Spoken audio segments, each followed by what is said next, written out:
Hello and Namaskar. This is Rishabh Singh and you're watching Shriram Science. We are back with our fresh initiative which is known as Between the Headlines for the date 2nd of December 2025. Between the Headlines में हम करते क्या है कि हम कोशिश करते हैं कि 2nd of December जैसे आज के दिन की जो भी important न्यूज़ रही है that includes in the Hindu, the Indian Express and various other websites जहाँ से आपके UPSC से questions बनने के चांसेस हैं, that includes prelims as well as mains, हम उसको केटर करने की कोशिश करते हैं. And for the date of 2nd of December 2025 we have picked 5 articles और 5 न्यूज, जिसमें से जो फर्स्ट 2 न्यूज हैं इनकी हम डीप डाइव करेंगे, एनालिसिस करेंगे, क्योंकि ये मेंस के पर्सपेक्टिव से काफी ज्यादा इंपॉर्टेंट है.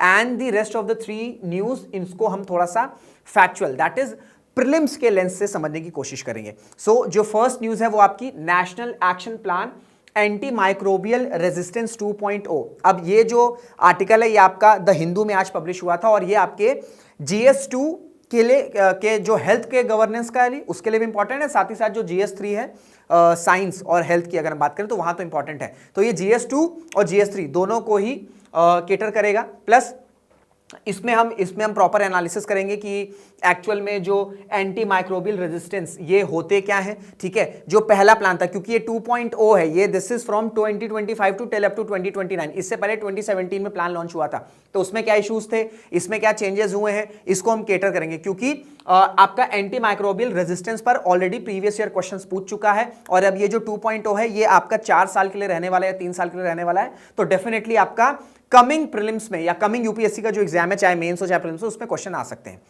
नेक्स्ट है India to boost rare earth magnet manufacturing. ये भी आपका जीएस पेपर 3 इकोनॉमी और जीएस पेपर 2 इंटरनेशनल रिलेशंस दोनों को केटर करेगा. एक तो हमारी मैन्युफैक्चरिंग से रिलेटेड है, प्लस किस तरीके से ये जो प्लान है इंडिया का, जो इंडियन गवर्नमेंट ने ये प्लान अनाउंस किया है लास्ट वीक ही, आज ये इंडियन एक्सप्रेस में आया था, ये चाइना की डोमिनेंस को काउंटर करेगा when it comes to rare earth permanent magnets. तो ये GS paper 3 economy and GS paper 2 international relations दोनों के लिए काफी इंपॉर्टेंट है. थर्ड आपका जो न्यूज रहेगा ये आपका फैक्चुअल इंफॉर्मेशन या प्रीलिम्स ओरिएंटेड रहेगा. बायो रेमिडिएशन क्या होता है इसको समझने की कोशिश करेंगे, कितने टाइप्स के होते हैं. फिर आपका जो फोर्थ न्यूज रहेगी वो आपकी गिनी बिसाऊ, ये प्लेसेस इन न्यूज के लिए इंपॉर्टेंट है, प्रीलिम्स में पूछा जा सकता है. एंड जो लास्ट है वो रहेगा आपका संचार साथी. तो इन पांचों न्यूज को जो है हम समझने की कोशिश करेंगे. बट फर्दर उससे पहले बहुत इंपॉर्टेंट इंफॉर्मेशन है. अगर आप यूपीएससी की प्रिपरेशन कर रहे हैं, यहां से फिर से लेंगे, बट इस डिस्कशन में फर्दर उससे पहले बहुत इंपॉर्टेंट इंफॉर्मेशन है. If you have decided that you want to prepare for the prestigious UPSC examination but somehow you are stuck in your UPSC preparation, you are confused in your UPSC preparation, तो बिल्कुल भी परेशान नहीं होना है. इस video के description में आपको एक फॉर्म दिखेगा जहां पे आप उस गूगल फॉर्म में आप अपने सभी डाउट्स पूछ सकते हैं related to UPSC preparation. And आप डायरेक्टली एनरोल कर जाएंगे श्रीराम साइंस के फ्री 1-to-1 मेंटोरशिप इनिशिएटिव में, जहां पर हमारे सभी क्वालिफाइड मेंटोर्स आपके यूपीएससी रिलेटेड डाउट्स को रिजॉल्व करेंगे. So on this note let's start this informative session. So जो फर्स्ट न्यूज है ये द हिंदू में पब्लिश हुई थी. The new action plan on AMR needs a shot in the arm.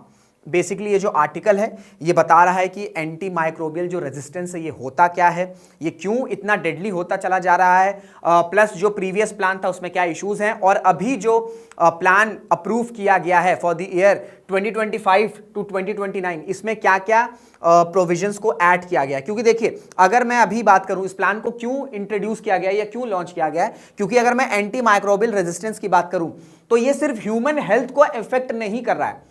This is not impacting only the human health. ठीक है, इसका impact आपको वेटनरी प्रैक्टिसेस में देखने को मिलेगा, एक्वाकल्चर है, एग्रीकल्चर है, वेस्ट सिस्टम है, और जो एंटायर फूड चेन है उसमें कहीं ना कहीं जो एंटी माइक्रोबियल रेजिस्टेंस है ये काफी हद तक इंपैक्ट कर रहा है. इस वजह से जो हमारा वन हेल्थ वाला पर्सपेक्टिव है, तो ये वन हेल्थ जब तक अचीव नहीं होगी या तब तक अचीव नहीं होगा जब तक हम ये जो एंटी माइक्रोबियल रेजिस्टेंस है इसको प्रॉपरली हम काउंटर नहीं कर देते या निगेट नहीं कर देते हैं. एंड जो AMR है ये सिर्फ हॉस्पिटल्स तक ही कन्फाइंड नहीं है. ठीक है, ये सिर्फ हॉस्पिटल तक ही कन्फाइंड नहीं है, ये आपको soil, water, life stock, markets and food system के थ्रू जो है वो एंटर कर रहा है एंड ये इंपैक्ट कर रहा है वन हेल्थ पर्सपेक्टिव को. क्लियर हो गया. बट हम इस प्लान को समझे उससे पहले आपको समझना होगा कि ये ये एंटीबायोटिक, ठीक है, ये जो एंटीबायोटिक या एंटी माइक्रोबियल जो रेजिस्टेंस है एएमआर, ये होता क्या है? देखिए सिंपली क्या होता है, जब आपकी तबीयत खराब होती है, सपोज करें आपको वायरल फीवर हुआ, वायरल फीवर होता है, आप डॉक्टर के पास विजिट करते हो, वो जो डॉक्टर होते हैं वो आपको कुछ मेडिसिन प्रिस्क्राइब करते हैं, उस मेडिसिन में एंटीबायोटिक भी होता है। वो जो एंटीबायोटिक होता है वो क्या करता है कि जो वायरसेस आपके बॉडी पर अटैक किए हैं या जिसकी वजह से आप इल हैं, जिसकी वजह से आपकी तबीयत जो है वो खराब है, ये जब एंटीबायोटिक्स आते हैं तो उनको अटैक करते हैं। जब वो अटैक करते हैं तो जो बैक्टीरिया होते हैं, ठीक है, या जो वायरसेस हो गए, जो माइक्रो ऑर्गेनिजम्स हैं, basically bacteria, viruses, fungi, parasites, ठीक है, ये अपनी स्ट्रॉन्ग पोजीशन से लूज हो जाते हैं एंड इस तरीके से आप क्या होते हैं, आप रिकवर कर जाते हैं। बट विद टाइम क्या हो रहा है कि ये जो माइक्रो ऑर्गेनिजम्स हैं, ये जो माइक्रो ऑर्गेनिजम्स हैं जिनको ये एंटीबायोटिक निगेट करते थे, अब ये माइक्रो ऑर्गेनिजम्स क्या कर रहे हैं कि ये रेजिस्टेंस डेवलप कर ले रहे हैं।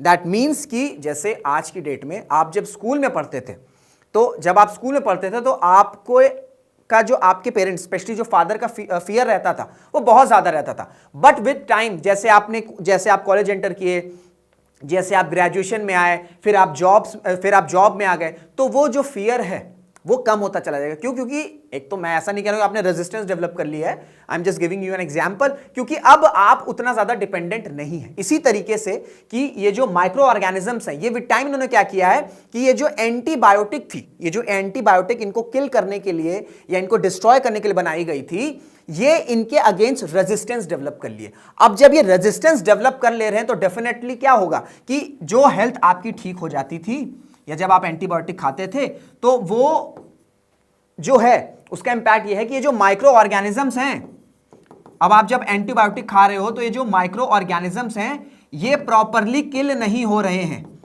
ये प्रॉपरली किल नहीं हो रहे हैं, ये आपकी बॉडी में ही हैं, ठीक है, ये आपकी बॉडी में ही रह जाते हैं एंड यहां से क्या होता है कि फिर स्प्रेड होने लगते हैं। ये क्या होने लगते हैं, ये स्प्रेड होने लगती है। ये प्रॉपरली मरते नहीं है, ये प्रॉपरली मरते नहीं है, ये आपकी बॉडी में रहते हैं एंड यहां से क्या होता है कि ये फूड चेन, ठीक है, या एनिमल, यहां सब, फिर आपका हेल्थ केयर हो गया, हॉस्पिटल्स हो गए, यहां से ये स्प्रेड करने लगते हैं। ये आपको पिक्चर दिख रही है कि किस तरीके से जो एंटीबायोटिक रेजिस्टेंस है ये स्प्रेड हो रहा है, ठीक है। जैसे आपका the animal to food connection, जैसे सपोज करिए, ठीक है, लाइफ स्टॉक है, लाइफ स्टॉक का मैं एग्जांपल दे रहा हूं, ठीक है। अब वहां पर क्या हुआ कि उनको एंटीबायोटिक्स दी जाती है, ठीक है, उनको एंटीबायोटिक्स दी जाती है।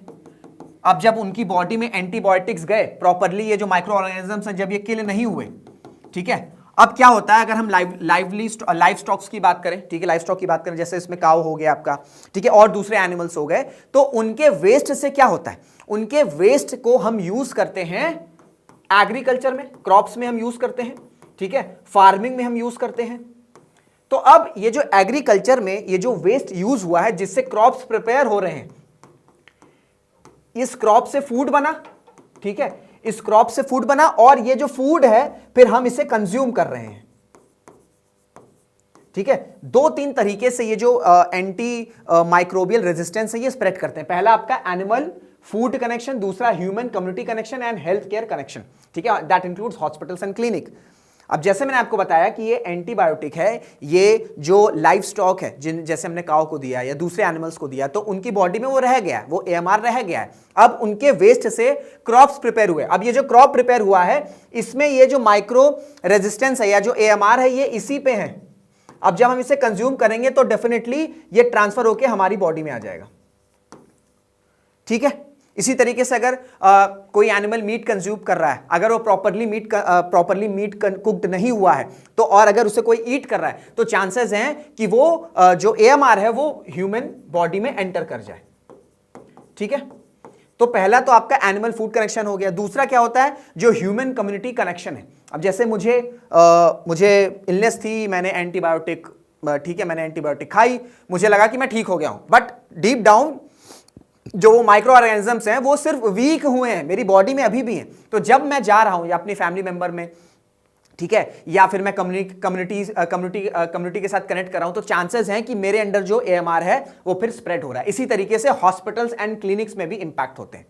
तो ये समझना होगा कि ये जो एएमआर है, ठीक है, ये जो AMR है ये सिर्फ ये नहीं देखना है कि हम सिंपली दवाई खा ले रहे हैं, वो जो माइक्रो ऑर्गेनिजम्स हैं क्योंकि उन्होंने रेजिस्टेंस डेवलप कर लिया है, दैट्स वाई ये जो आपका जो एंटी माइक्रोबियल इशू है ये स्प्रेड कर रहा है। नहीं, इसके चेन को हमें समझना होगा। दैट्स वाई इस आर्टिकल का सबसे इंपॉर्टेंट पर्सपेक्टिव ये है कि इसकी स्प्रेड को हमें समझना होगा कि ये सिर्फ अब ये दवाई तक लिमिटेड नहीं है, ये सॉइल से, ठीक है, ये एग्रीकल्चर से, ये एक्वाकल्चर से, ये हॉस्पिटल से, ये अब जो है बड़ी तेजी से स्प्रेड हो रहा है। एंड जैसे जैसे स्प्रेड होगा जो हमारा टारगेट है, जो हमारा वन हेल्थ का पर्सपेक्टिव है, डेफिनेटली वो इंपैक्ट करेगा। तो ये आपका एक एक्सप्लेनेशन है। क्लियर हो गया एंटी माइक्रोबियल रेजिस्टेंस का। आई होप अब आपको कोई पूछेगा तो आपको क्लियर कट इंफॉर्मेशन होगा, आप वो बेसिक डिफिनेशन नहीं बताओगे कि हाँ वो ड्रग रेजिस्टेंस हो जाते हैं तो मरते नहीं है। उसका प्रोसेस क्या है वो मैंने आपको थोड़ा सा समझाने की कोशिश करी है।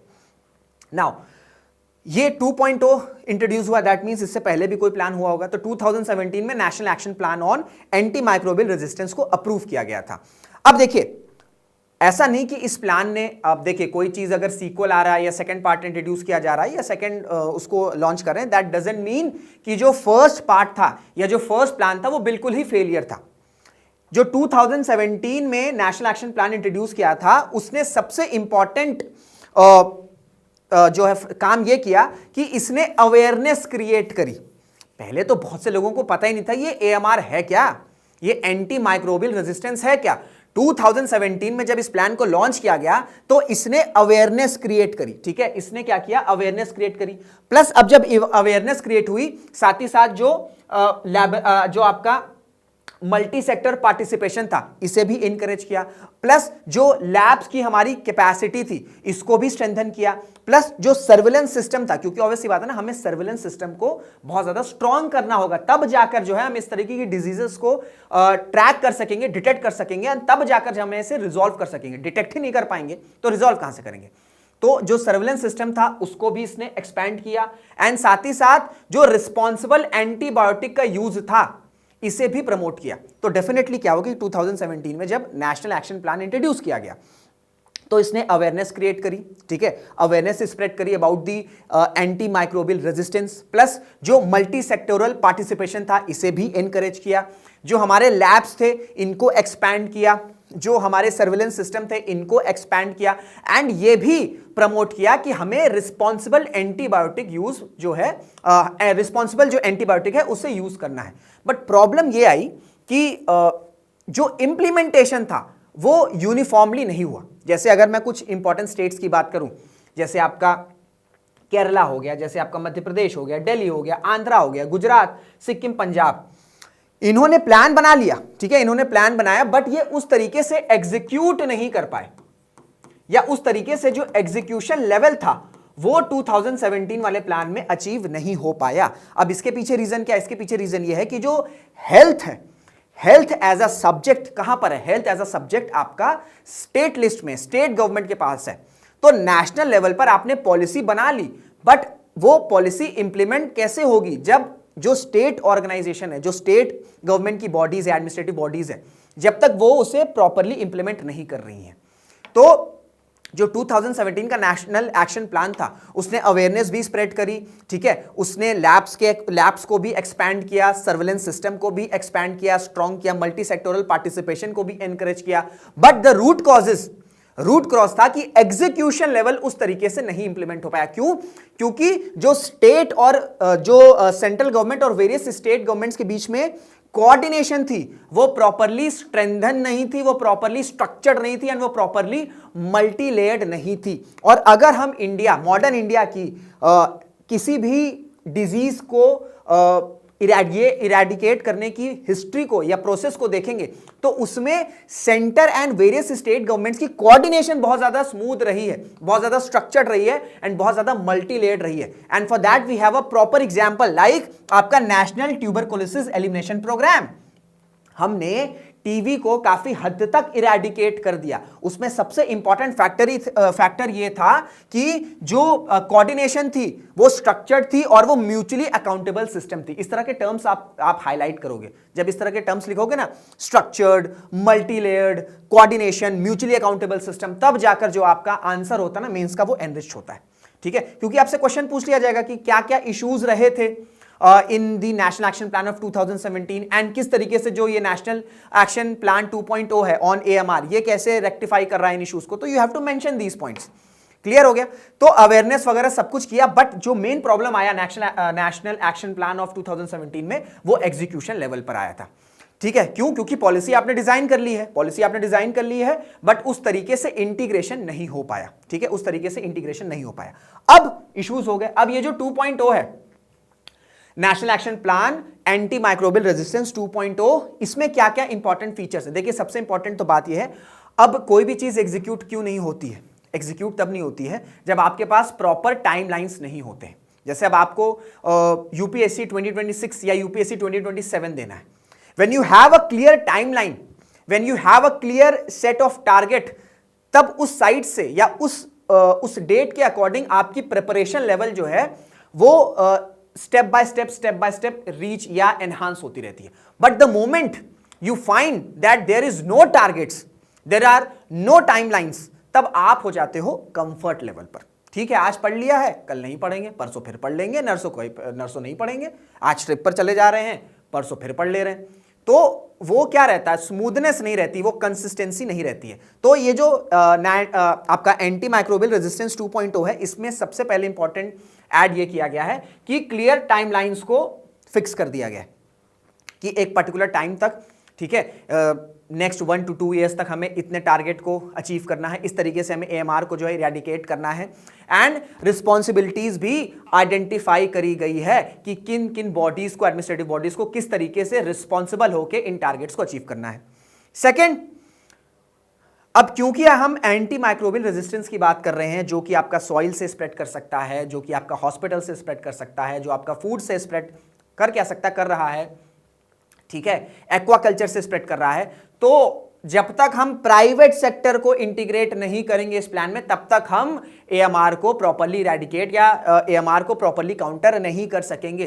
क्योंकि ऐसा नहीं है कि अगर हम बात करें कि सिर्फ पब्लिक हॉस्पिटल्स में ही इंडिया में जो है लोग जा रहे हैं, नहीं, प्राइवेट हॉस्पिटल्स बड़ी तेजी से, specially in the urban areas, they are expanding very fast.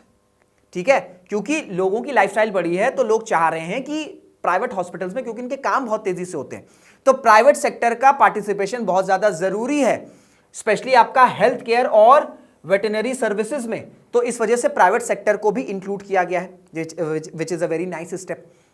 Then अगर मैं बात करूं तो इस 2.0 में साइंटिफिक बेस को कैसे हम स्ट्रेंथन कर सकते हैं। अब ये स्ट्रेंथन कैसे होगा? जब हम इनोवेशन पर फोकस करेंगे, जब हम इनोवेशन पर फोकस करेंगे। अब इनोवेशन पे फोकस करने का मतलब क्या है? कि हम रैपिड डायग्नोस्टिक्स की तरफ जाएंगे।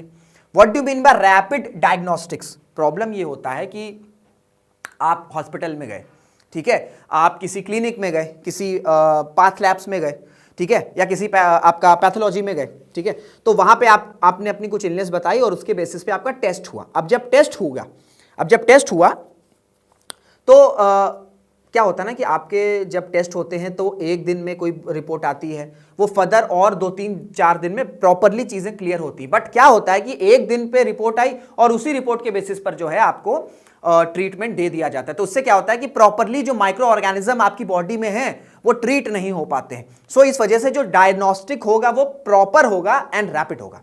क्लियर हो गया? Then point of care tools को इंटीग्रेट किया गया है, एंड कैसे हम एंटीबायोटिक्स की जगह दूसरे ऑल्टरनेटिव को प्रेफर कर सकते हैं, इस पर भी फोकस किया गया है, इस पर भी फोकस किया जाएगा। साथ ही साथ क्या है कि जो वन हेल्थ पर्सपेक्टिव है, अच्छा मैं बार बार वन हेल्थ बोल रहा हूं, what do mean by one health? One health का मतलब क्या है? अगर मैं वन हेल्थ की बात करता हूं, और वन हेल्थ पे ऐसा नहीं कि सिर्फ इंडिया में फोकस किया जा रहा है, वन हेल्थ पर आज की डेट में ग्लोबली फोकस किया जा रहा है। वन हेल्थ में अगर हम बात करें तो इसके 3 इंपॉर्टेंट पिलर्स होते हैं। First we have the human health, ठीक है, then we have the environmental health, and at last we have the animal health. And हम इन तीनों हेल्थ को सेपरेटली नहीं देख सकते हैं, इन तीनों हेल्थ को हम सेपरेटली नहीं देख सकते हैं। We need to integrate all these, तब जाकर जो है हम ह्यूमन हेल्थ को, जिस तरीके से हम कह रहे हैं कि हमें ह्यूमन हेल्थ को और जो है बेटर करना है, तब जाकर जो है हम ह्यूमन हेल्थ के इश्यूज को रिजॉल्व कर सकेंगे। ऐसा नहीं है कि ह्यूमन हेल्थ ठीक है, इन्वायरमेंटल हेल्थ और एनिमल हेल्थ पर फोकस नहीं किया जा रहा है तो ये इस पर कोई इंपैक्ट नहीं पड़ेगा। बेस्ट एग्जांपल है आपका एयर पोल्यूशन। ऑलरेडी कई सारी रिपोर्ट पब्लिश करी गई हैं जो ये बता रही हैं कि जो दिल्ली की टॉक्सिक एयर है, ठीक है, दिल्ली की जो टॉक्सिक एयर है उससे जो लाइफ एक्सपेक्टेंसी है वो ऑलरेडी कम हो रही है, ठीक है, और जो न्यूबॉर्न है, ठीक है, जो फीटस है उस पर भी इंपैक्ट पड़ेगा। सो ये जो आपका AMR 2.0 है ये वन हेल्थ पर काफी ज्यादा फोकस कर रहा है, ठीक है, वन हेल्थ में फोकस कर रहा है। एंड क्यों? क्योंकि हमें food system pathways, waste management और एनवायरमेंटल कंटेमिनेशन तीनों पर फोकस करना होगा। वेस्ट मैनेजमेंट स्पेसिफिकली आपका जो मेडिकल वेस्ट है, मेडिकल वेस्ट को या बायोमेडिकल वेस्ट को हमें प्रॉपरली जो है मैनेज करना होगा। क्लियर हो गया? प्रॉपरली जो है हमें मैनेज करना होगा। प्लस जो पहले प्लान में सबसे बड़ा इशू था वो था इंप्लीमेंटेशन या एग्जीक्यूशन, ठीक है, execution was one of the biggest concerns in the earlier plan. So इसको रिजॉल्व करने के लिए, बेटर गवर्नेंस के लिए जो ओवरसाइट है उसकी रिस्पॉन्सिबिलिटी नीति आयोग को दी गई है। अभी जो नीति आयोग है वो क्या करेगा? वो ये करेगा कि जो स्टेट एक्शन प्लान्स है इनको प्रिपेयर करेगा या इनको स्ट्रेस करेगा कि जो स्टेट है वो स्टेट एक्शन प्लान्स बनाए जो कि नेशनल फ्रेमवर्क के साथ अलाइन करेंगे। एंड साथ ही साथ नेशनल डैशबोर्ड भी क्रिएट किया जाएगा जिससे ये ट्रैक किया जा सकेगा कि किस तरीके से जो प्रोग्रेस है वो हो रही है या प्रोग्रेस हो रही है नहीं हो रही है। क्लियर हो गया? तो चाहे हम रिस्पॉन्सिबिलिटीज की बात कर लें, प्राइवेट सेक्टर की बात कर लें, हम साइंटिफिक बेस की बात कर लें, हम वन हेल्थ पर्सपेक्टिव की बात कर लें, हम गवर्नेंस की बात कर लें, इन सब को जो है जो AMR 2.0 है ये कहीं ना कहीं अपने एम्बिट में लेके आता है। क्लियर हो गया? ये था पूरा आपका एनालिसिस। आई होप आपको ये प्रॉपर जो न्यूज है समझ में आ गई होगी। Now we'll move to the second news and this news was published in the Indian Express in the explain section. Governments China counter push for RE magnets, rare earth permanent magnets. देखिए, अगर मैं rare earth permanent magnets की बात करता हूं तो जो आज की डेट में इंपॉर्टेंट सेक्टर्स हैं, ठीक है, that includes your electric vehicles, that includes your renewable energy, that includes your aerospace and that includes also the defence specifications और डिफेंस इक्विपमेंट्स। उसमें जो रेयर अर्थ मैग्नेट्स हैं इनका बहुत इंपॉर्टेंस है, इनका बहुत ज्यादा इंपॉर्टेंट रोल है। बट प्रॉब्लम क्या है कि ये जो रेयर अर्थ परमानेंट मैग्नेट्स हैं इनकी मोनोपोली या इन पे जो एक स्ट्रांग होल्ड है वो चाइना का है, ठीक है। तो चाइना की जो इंडिया है उसकी dependency when it comes to rare earth magnet वो चाइना पर अराउंड 90% है, वो चाइना पर around 90% and which is huge, which is literally huge. So इस डिपेंडेंसी को काउंटर करने के लिए सेंट्रल गवर्नमेंट ने अनाउंस किया है, ठीक है, अनाउंस क्या किया है या अप्रूव्ड किया है अ प्रोग्राम जिससे जो रेयर अर्थ परमानेंट मैग्नेट है वो आपका इंडिया में प्रोड्यूस हो सके, इंडिया में बन सके। एंड इस वजह से जो कॉस्टिंग है, जो आउटले है वो आपका 7,280 करोड़ ये आउटले दिया गया है। सो दैट ये जो रेयर अर्थ परमानेंट मैग्नेट्स हैं, क्योंकि इनके यूज तो हर जगह है। आज की डेट में हम इलेक्ट्रिक व्हीकल के एक्सपेंशन की बात कर रहे हैं, आज की डेट में हम रिन्यूएबल एनर्जी, रिन्यूएबल्स के एक्सपेंशन की बात कर रहे हैं, हम डिफेंस इक्विपमेंट्स को इंडिजिनियसली प्रोड्यूस करने की बात कर रहे हैं, एक्सपोर्ट करने की बात कर रहे हैं। तो ये सारी चीजें अचीव नहीं होंगी जब तक we don't have a manufacturing base of rare earth permanent magnet. So इस चीज को या इस डिपेंडेंसी को रिड्यूस करने के लिए we have a plan that promotes the manufacturing of rare earth permanent magnets. Clear हो गया? अब थोड़ा सा इंडिया की डिपेंडेंसी के बारे में आपको बताता हूं मैं। देखिए, अगर मैं बात करूं तो हम EV एक्सपैंड कर रहे हैं, ठीक है, इलेक्ट्रिक व्हीकल्स का एक्सपेंशन होना है, रिन्यूएबल्स क्योंकि we are portraying ourselves as the leader of the climate change initiative. तो अगर हम क्लाइमेट चेंज इनिशिएटिव को टैकल करने की बात कर रहे हैं तो डेफिनेटली हमें अपने जो हमारी जो डिपेंडेंसी फॉसिल फ्यूल्स पर हमें उससे रिड्यूस करना होगा, उसके लिए हमें रिन्यूएबल्स पर फोकस करना होगा। तो इस वजह से जो EV एक्सपेंशन हो रहा है, जो रिन्यूएबल्स का एक्सपेंशन हो रहा है, उसकी वजह से क्या हो रहा है कि जो डिमांड है रेयर अर्थ मैग्नेट्स की, जो डिमांड है ये according to several studies and reports ये बताई गई है कि बाय 2030 ये डबल हो सकती है इंडिया में। अब जब डिमांड इतनी ज्यादा है, सप्लाई कहां से आ रही है? सप्लाई आ रही है चाइना से। ऑलमोस्ट हमारा जो रेयर अर्थ परमानेंट मैग्नेट्स हैं, इसका जो majority इंपोर्ट्स है ये चाइना से बिलोंग करता है। और ऐसा नहीं कि सिर्फ इंडिया की बात हो रही है, ग्लोबली, ठीक है, ग्लोबली अगर हम वेरियस कंट्रीज को देखेंगे, that includes advance economies also, उनकी डिपेंडेंसी भी when it comes to rare earth magnets ये चाइना के पास ही है। एंड इसका प्राइम एग्जांपल ये था कि जब डोनाल्ड ट्रंप ने April, in the month of April 2025 when he announced additional tariffs to China, तो चाइना ने रिटेलिएशन में क्या किया था कि ये जो रेयर अर्थ मैग्नेट्स का एक्सपोर्ट्स थे इनको रिस्ट्रिक्ट कर लिया था, इनको रिस्ट्रिक्ट कर लिया था, ठीक है। सो इस वजह से कल को अगर कोई इंडिया चाइना के बीच में टेंशंस होती है, which is very much a possibility, तो वहां पर कल को अगर रिस्ट्रिक्शन कर दी तो हमारे पास we don't have any other options. So इस वजह से जो है इस डिपेंडेंसी को रिड्यूस करना है। प्लस क्योंकि चाइना के पास इतना ज्यादा एडवांटेज है when it comes to rare earth magnets, और रेयर अर्थ मैग्नेट्स के जो एप्लीकेशंस हैं वो अक्रॉस सेक्टर्स हैं। सो जो ट्रेड डील होती है ना China and other various countries में, ये रेयर अर्थ मैग्नेट की वजह से क्या होता है कि चाइना को एक फेयर एडवांटेज, फेयर क्या, एक एडेड एडवांटेज, ठीक है, एक बहुत ज्यादा एडवांटेज मिलता है। सो इन सब को रिड्यूस करने की वजह से ये जो डिपेंडेंसी है, ये डिपेंडेंसी हाईलाइट करती है कि क्या ऑब्जेक्टिव है या किस वजह से इस स्कीम को अनाउंस किया गया है, that is rare earth permanent magnet scheme. अब देखिए इस स्कीम में जो हमारा टारगेट है वो ये है कि हमें 6000, ठीक है, हमें क्या करना है, manufacturing, integrated manufacturing base setup करना है जहां पर हम 6000 मेट्रिक टन्स पर एनएम ये जो मैग्नेट्स हैं, ठीक है, इन्हें हम जो है एक्सट्रैक्ट कर सके या इन्हें हम जो है मैन्युफैक्चर कर सके। एंड ये जो इंटीग्रेटेड आरईपीएम मैन्युफैक्चरिंग कैपेसिटी रहेगी, ठीक है, जो मैन्युफैक्चरिंग कैपेसिटी रहेगी, इसको क्या किया जाएगा, जो 5 सिलेक्टेड कंपनीज हैं, ठीक है, जो 5 सिलेक्टेड कंपनीज हैं इनको अलॉट किया जाएगा, जिसमें इक्वली सबको 1200, ठीक है, metric tons per annum provide किया जाएगा। तो 1200 into 5 that includes 6000 metric tons per annum. Clear हो गया? तो ये इस लार्जर ऑब्जेक्टिव स्कीम के प्रोविंसेस हैं। अब अगर हम डीप डाइव करते हैं तो इसमें क्या है, इस स्कीम में आपका इंसेंटिव एंड सब्सिडी प्रोवाइड किया गया है, incentive and subsidy support provide किया जाएगा, जो सेल्स लिंक्ड इंसेंटिव्स हैं ये प्रोवाइड किए जाएंगे, और इसी के साथ साथ जो कैपिटल सब्सिडी है वो भी प्रोवाइड की जाएगी।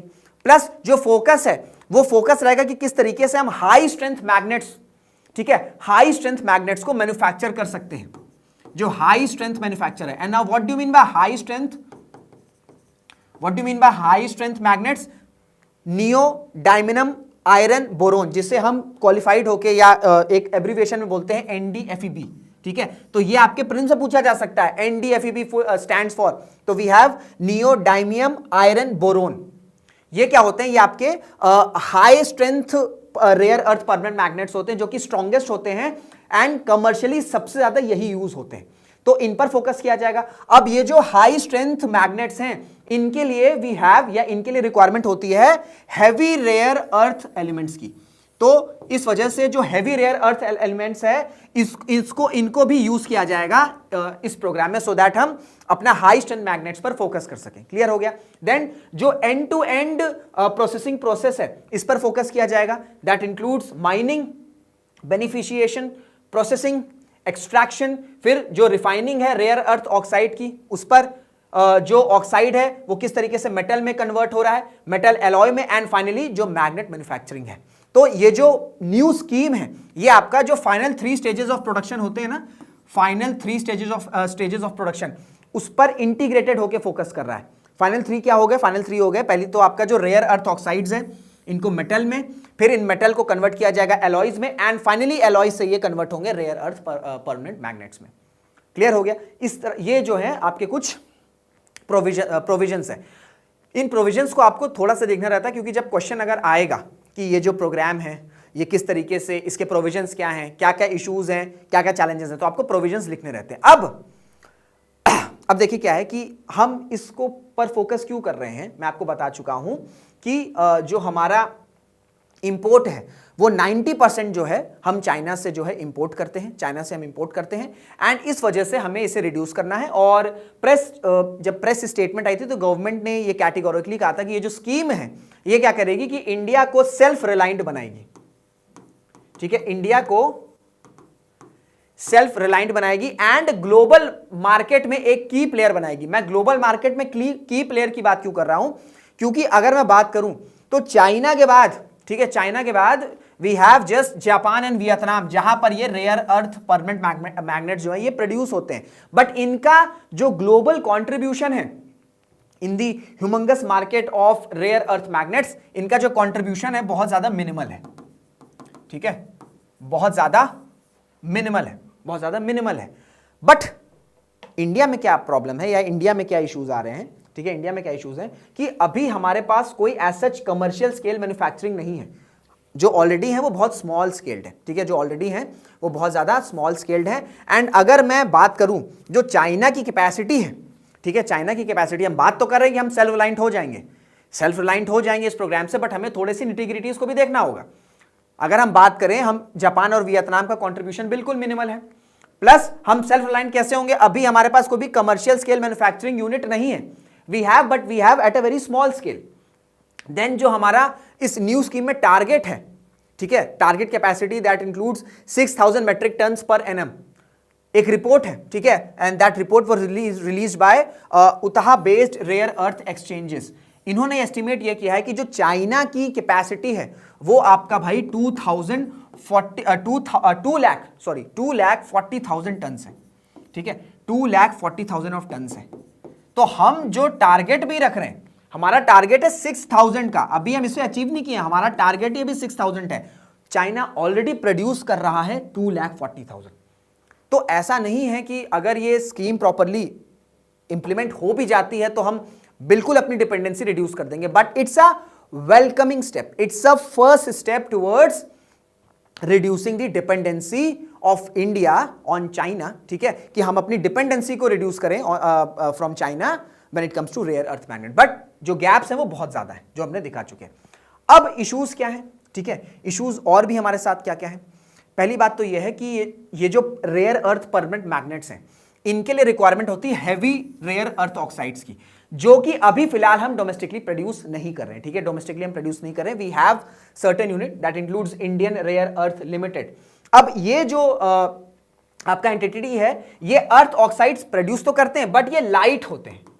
ये क्या होते हैं, ये लाइट रेयर अर्थ ऑक्साइड्स होते हैं। बट अगर मैं बात करूं रेयर अर्थ परमानेंट मैग्नेट्स की, तो we need heavy rare earth oxides, जो कि फॉर द टाइम बिंग अभी, ठीक है, अभी जो है इंडिया में डोमेस्टिकली मैन्युफैक्चर नहीं हो रहे हैं। एंड ये जो लाइट रेयर अर्थ ऑक्साइड्स हैं, ठीक है, जो कि Indian rare earth limited produce कर रहे हैं, ये सफिशिएंट नहीं है, उतने सफिशिएंट नहीं है कि ये परमानेंट या रेयर अर्थ जो मैग्नेट्स हैं उनको जो है वो प्रोड्यूस कर सके, ठीक है। उसी के साथ साथ एक और बहुत मेजर इशू है कि भाई एक कंट्री की जो मैन्युफैक्चरिंग है वो 2,40,000 कैपेसिटी की है, हम टारगेट ही 6,000 का कर रहे हैं।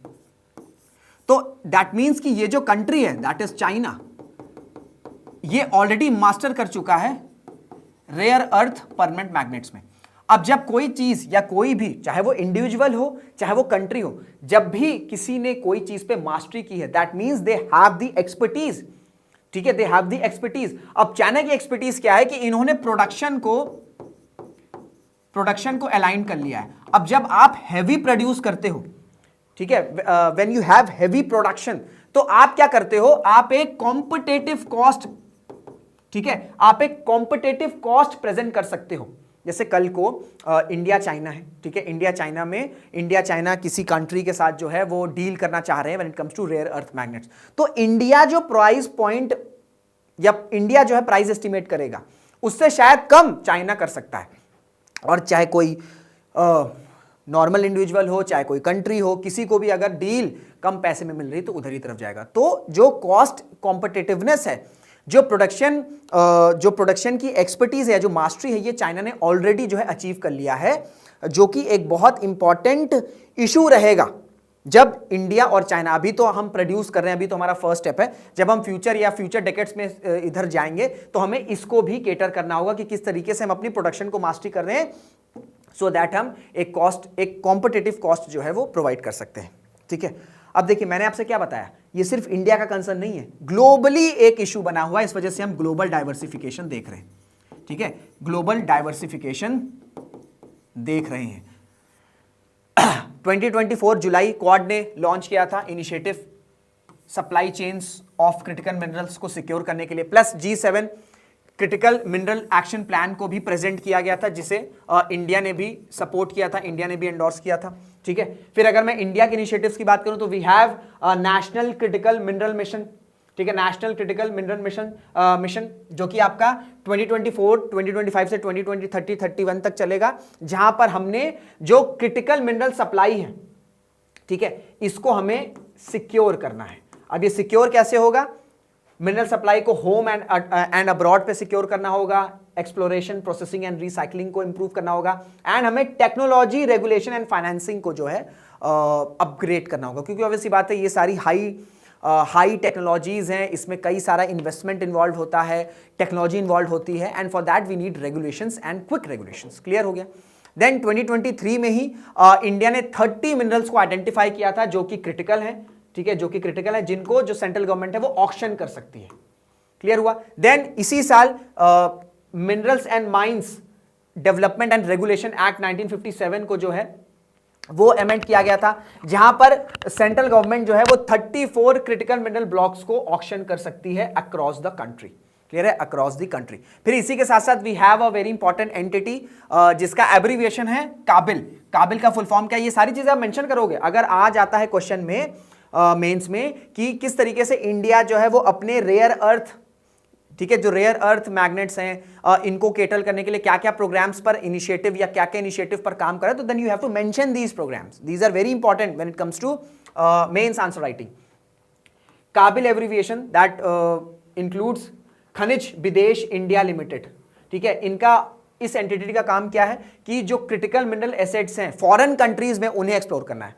ये फॉरेन कंट्री टर्म बहुत इंपॉर्टेंट है, ये आपके प्रिंस में भी पूछा जा सकता है एज इट इज कि काबिल ऑब्जेक्टिव, काबिल जो है दैट इज खनिज विदेश इंडिया लिमिटेड, इनका ऑब्जेक्टिव क्या है। तो बहुत से स्टूडेंट्स जो है फॉरेन कंट्री को कि फॉरेन कंट्री की ये तो डोमेस्टिकली ही होगा, नहीं, ये फॉरेन कंट्री में है। एंड इसका एग्जांपल भी ये है कि रिसेंटली इन्होंने अर्जेंटीना की एक कंपनी के साथ इन्होंने अग्रीमेंट साइन किया है या एमओयू साइन किया है, जहां पर जो लिथियम ब्रिक्स है, ठीक है, जो लिथियम ब्लॉक्स है, ठीक है, इनको एक्सप्लोर करेगा। क्लियर हो गए? तो ये आपके इंडिया के इनिशिएटिव हैं जिस तरह से हम अपनी डाइवर्सिफिकेशन को कर रहे हैं एंड डिपेंडेंसी को रिड्यूस कर रहे हैं। क्लियर हो गए? तो ये दो आपके डिटेल एनालिसिस थे। Now we are done with the main specific articles. Now we'll move to the simpler topic, simpler news. जैसे ये भी हिंदू में आया, why does India need bioremediation explained. हम इसके सिर्फ प्रीलिम्स ओरिएंटेड ही रहेंगे। अगर मैं बायो रेमिडिएशन की बात करूं, देखिए क्या होता है कि आज की डेट में क्या हो रहा है कि भाई हम दिल्ली में रह रहे हैं, ठीक है, मतलब मैं अभी दिल्ली में हूँ, तो दिल्ली में क्या है, दिल्ली में टॉक्सिक एयर है, air pollution, air quality severe है। जब भी फ़ोन ओपन करता हूँ ना तो कभी सीवियर, कभी पुअर, कभी वेरी पुअर, बस ये तीन ही मैंने देखे हैं, बाकी इसके अलावा अभी तक मैंने नहीं देखा, मतलब starting from this October and November. तो अब क्या हो रहा है, ये क्यों आपका सीवियर कंडीशन में या पुअर या वेरी पुअर में? क्योंकि जो PM 2.5 है ये एक बहुत ही डेडली है, जिससे जो एयर है ये टॉक्सिक हो रही है।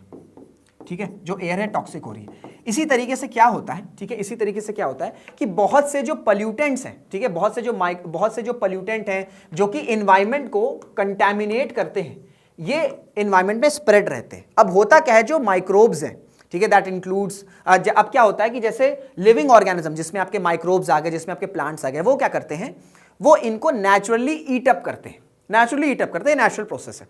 बट ये जो ईटअप का प्रोसेस है ना, ये स्लो होता है। जो नेचुरल ईटअप का प्रोसेस होता है ये स्लो होता है। अब सपोज करिए ओशियन है, कोई ओशियन है, ठीक है, कोई वास्ट ओशियन है, सपोज करो ये वाटर है, ये कोई वास्ट ओशियन है। अब यहां पर एक शिप जो है, ठीक है, सबमरीन या शिप जो है, ये यहां पर लैंड करी है। अब ये जब शिप लैंड करी है तो डेफिनेटली जो ऑयल स्पिल है, जो ऑयल है ये स्पिल हुआ होगा, वाटर में गया होगा। अब वाटर में बहुत से लिविंग ऑर्गेनिजम्स होते हैं, तो इस ऑयल को ये ईट अप करेंगे, बट ये प्रोसेस बहुत स्लो होगा, तब तक तो ओशन जो है ये कंटामिनेटेड हो जाएगा। तो बायो रिमीडिएशन क्या करता है कि इस नेचुरल पेस को, या ये जो नेचुरल प्रोसेस है इसको, इसकी जो पेस है ये एनहांस कर देता है, इसकी जो पेस है ये एनहांस कर देता है। तो जो माइक्रोब्स है, ठीक है, या जो आपके बैक्टीरिया हैं, जब ये बिग कॉम्प्लिकेटेड ऑयल मॉलिक्यूल्स को ईट अप करेंगे, ठीक है, तो ये एक केमिकल रिएक्शन परफॉर्म करेंगे जिसे हम कहते हैं मेटाबॉलिज्म। और इससे क्या होता है कि ये जो ऑयल है, ये जो ऑयल है ये आपका सिंपलर और हार्मलेस थिंग्स में कन्वर्ट होता है, जैसे आपका वाटर। तो बायो रिमीडिएशन सिंपली ये प्रोसेस है कि जो नेचुरल प्रोसेस है, जो माइक्रोब्स, जो लिविंग ऑर्गेनिजम्स होते हैं, जो इन कंटैमिनेटेड या जो एक कंटैमिनेटेड पल्यूटेंट्स हैं, इनको ईट अप करते हैं, इसके पेस को एनहांस कर देता है। एंड एक केमिकल रिएक्शन होता है, ये भी टर्म याद है, केमिकल रिएक्शन को याद रखें, जिसे मेटाबॉलिज्म कहते हैं, ठीक है, मेटाबॉलिज्म कहते हैं। इससे क्या होता है कि ये जो ऑयल है या दूसरे कंटैमिनेटेड मटेरियल्स हैं, ये कन्वर्ट हो जाते हैं सिंपलर और हार्मलेस थिंग्स में, जैसे एग्जांपल हो गया आपका वाटर। क्लियर हो गया? बहुत से बेसिक्स है, बहुत ही सिंपल है। और इसके दो टाइप्स भी हैं, इन सिटू, एक्स सिटू, ठीक है। In situ bioremediation, ex situ bioremediation में डिफरेंस क्या है ये मैं नहीं बताऊंगा, ये आप मुझे कमेंट्स बताओगे। क्लियर हो गया? डाउट रहेगा तो फिर मैं नेक्स्ट जो कल हमारी क्लास होगी उसमें समझा दूंगा। क्लियर हो गया? नाउ प्लेसेस इन न्यूज, एक इंपॉर्टेंट न्यूज है, अफ्रीकन यूनियन सस्पेंड्स गिनी बिसाऊ आफ्टर मिलिट्री कू। ठीक है, गिनी बिसाऊ, ऑब्वियसली बात है अफ्रीका में मिलिट्री कू होता रहता है, बट ये कंट्री की लोकेशन काफी इंपॉर्टेंट है, तो ये तो आपको समझ में आ गया होगा कि ये अफ्रीका में है। ठीक है, अगर हम बॉर्डरिंग कंट्रीज की बात करें तो यहां पर आपको सेनेगल देखने को मिल जाएगा, एंड साथ ही साथ आपको सेनेगल एंड गिनी, एंड अगर हम मैरीटाइम बाउंड्री की बात करें तो this country shares a coastline with Atlantic Ocean. And इसमें एक इंपॉर्टेंट प्लेटू है, इसको ध्यान रखिएगा, कभी कभी आपके एग्जामिनेशन में पूछ लेता है, specially if you are preparing for state PSC. Fouta Djallon प्लेटू, जो इस कंट्री का जो साउथ ईस्ट पोर्शन है या जो साउथ ईस्ट रीजन है, इसमें मेजॉरिटी जो है ये प्लेटू कवर किया रहता है। Now we have a map, proper map. ये आपको गिनी दिख रहा है, ये आपको गिनी बिसाऊ दिख रहा है, ये आपको सेनेगल दिख रहा है, एंड ये जो मैरीटाइम बाउंड्री है ये आपको अटलांटिक ओशन की दिख रही है। क्लियर हो गया? इससे ज्यादा आपको कुछ भी नहीं याद रखना है। लास्ट न्यूज है Sanchar Saathi, the government app has asked smartphone makers to pre install on all phones. अब देखिए ये क्या, इसका ऑब्जेक्टिव क्या है? सबसे पहली बात तो सबसे पहले ये करेगा क्या, ये जो मोबाइल फ़ोन है ये जेन्युइन है कि नहीं है ये पता करेगा, क्योंकि भाई देखिए आज की डेट में बहुत से जो मोबाइल फ़ोन है ये थेफ्ट हो जा रहे हैं, हमें बहुत से फ्रॉड कॉल्स आते हैं। ठीक है, फ्रॉड कॉल्स आते हैं, डिजिटल अरेस्ट आप देख ही रहे हो, डिजिटल अरेस्ट स्कैम आप देख ही रहे हो। तो इन सब को काउंटर करने के लिए जो ये संचार साथी ऐप है, ये बोला गया है गवर्नमेंट से कि आपको भैया प्री इंस्टॉल करना होगा। अब ये क्या करेगा, ये चेक करेगा कि आपका जो मोबाइल फोन है वो जेन्युइन है कि नहीं है। ये कैसे पता चलेगा? We have a unique number called IMEI। IMEI का मुझे फुल फॉर्म आप बताओगे कमेंट बॉक्स में, ठीक है। देन जो लॉस्ट फोन है, बहुत बार हमारे फोन क्या होते हैं, वो खो जाते हैं, वो किसी और इंडिविजुअल है वो उसे कैरी करके फिर उसे मिसयूज करने लगता है। तो जो अगर आपका फोन चोरी हो गया तो आप रिपोर्ट कर सकते हो, जैसे रिपोर्ट करोगे आपके फोन को ब्लॉक कर दिया जाएगा।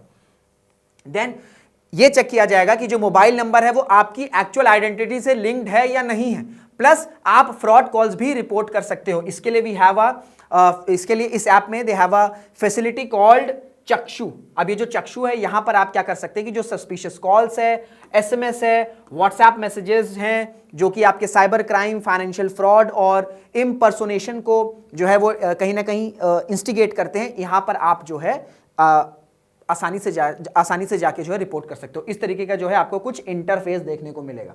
ठीक है, सिटीजन सेंट्रिक सर्विसेज, ठीक है, ये आपको चक्षु जो मैं आपको बताता, report suspected fraud communication, block your lost stolen mobile handset, know your mobile connection in your name, कि आपका जो मोबाइल कनेक्शन है क्या वो आपके नाम पर है, नहीं है, क्या इशू है, ये सारी चीजें जो है आपको इस तरीके का इंटरफेस देखने को मिलेगा। क्लियर हो गया? तो ये था आपका between the headlines for the date of 2 December. देखिए मेरी आपसे सिंपल रिक्वेस्ट है कि इन सारी न्यूज को कंपाइल करने में, ठीक है, मल्टीपल रिसोर्सेज इन्वॉल्वमेंट होती है, that requires a plethora of hard work.